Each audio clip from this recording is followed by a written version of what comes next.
ਓਸ਼ੋ। ਪਰਮਾਤਮਾ ਕੋਈ ਵਿਚਾਰ ਨਹੀਂ ਹੈ, ਉਹ ਕੋਈ ਤਰਕ ਦਾ ਨਿਚੋੜ ਨਹੀਂ ਹੈ, ਉਹ ਕੋਈ ਦਿਮਾਗ ਦਾ ਨਿਚੋੜ ਨਹੀਂ ਹੈ। ਪਰਮਾਤਮਾ ਤਾਂ ਸੱਤਿਆ ਹੈ, ਤੁਹਾਡੇ ਸੋਚਣ ਦਾ ਸਵਾਲ ਨਹੀਂ। ਦੇਖਣਾ ਹੈ ਸੋਚਣ ਨਾਲ ਕੀ ਹੋਏਗਾ।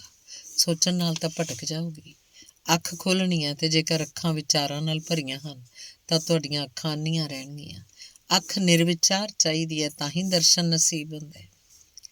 ਜਿਸ ਨੂੰ ਝੇਨ ਫਕੀਰ ਕਹਿੰਦੇ ਹਨ ਨੋ ਮਾਈਂਡ, ਜਿਸ ਨੂੰ ਕਬੀਰ ਕਹਿੰਦੇ ਹਨ ਉਨਮਨੀ ਦਸ਼ਾ, ਜਿਸ ਨੂੰ ਬੁੱਧ ਕਹਿੰਦੇ ਹਨ ਚਿੱਤ ਦਾ ਗੁਆਚ ਜਾਣਾ, ਜਿਸ ਨੂੰ ਪਤੰਜਲੀ ਨੇ ਕਿਹਾ ਨਿਰਵਿਕਲਪ ਸਮਾਧੀ, ਸਾਰੇ ਵਿਕਲਪ ਦੇ ਵਿਚਾਰ ਜਿੱਥੇ ਗੁਆਚ ਗਏ, ਉਹੀ ਨਾਨਕ ਕਹਿ ਰਹੇ ਹਨ।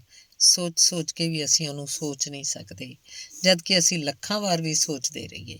ਚੁੱਪ ਹੋਣ ਨਾਲ ਵੀ ਉਸ ਮੌਨ ਨੂੰ ਉਪਲਬਧ ਨਹੀਂ ਹੋਇਆ ਜਾ ਸਕਦਾ, ਜਦ ਕਿ ਅਸੀਂ ਲਗਾਤਾਰ ਧਿਆਨ 'ਚ ਰਹਿ ਸਕਦੇ ਹਾਂ। ਧੰਨਵਾਦ।